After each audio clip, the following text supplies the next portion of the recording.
د لوګر ولایت اوسیدونکي د پاکستاني رژیم له لوري په پکتیکا او ننګرهار ولایتونو کې ترسره شوي هوایي بریدونه چې پکې لسګونه تنه عام هیوادوال شهیدان او ټپیان شول په کلاکو ټکو سره غندي او دغه یو وحشتناک او نه بخښونکې کړنه بولي. امارات به سره وغږیږي په قرارې سیماسان ځان اصلاح کړي، که ځان نه اصلاح کړي نو ټول افغانستان واړو زاړو ورته ولاړ دي. هر دستور د امیرالمؤمنین ورکړي موږ ورته ولاړ یو. بیگانه برید څخه د موږ په کلکه غندو او څومره موږ واس کېږي تر آخر اندازه موږ خپله سلاح اخلو او له ده سره به جنګېږو. دا ډېر ظالم او ډېر یو وحشي هېواد ده چې په افغانستان باندې ظلم کوي. مسلمانان یې یتیمان کړه، شهیدان کړه، ماشومان یې یتیمان هغه کړه شهیدان کړه، او دا یو ظلم نه، دا یو وحشي ظلم ده چې په اسرائیلو کې هم دومره ظلم نه کېږي لکه په افغانستان څومره ظلم دوی کړی ده.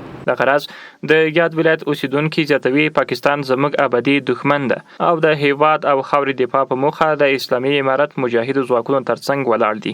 که چیرته اړتیا پیدا شوه هر ډول قربانۍ ته هم چمتو دي. پاکستان نه پرېښودو، دا مسلمانان، دا ماجر، دا مظلوم مخلوق او دلته چې راغله چا کډې په سر دي، څو اړولي، څوک جوینه ګوري، څوک خیمه کې دي، علاحده دلته لا بمبارونه پې شروع دي. په یو کور کې پرون 18 کسه مړه دي.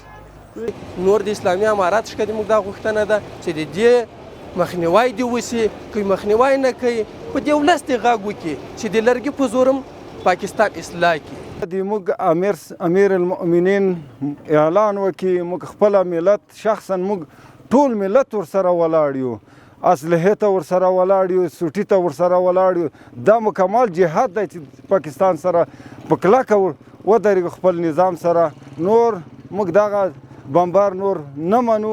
د یادولو وړ ده چې د پاکستاني رژیم له لوري د افغانستان پر پکتیکا او ننګرهار ولایتونو کې تېره شپه شاوخوا 12 بجې هوایي بریدونه ترسره شول چې پکې ګڼ شمېر ښځې، ځوانان او ماشومان شهیدان او ټپیان شول او د دې سربیره کورونه، دیني مدرسې او جوماتونه هم له منځه ولاړل.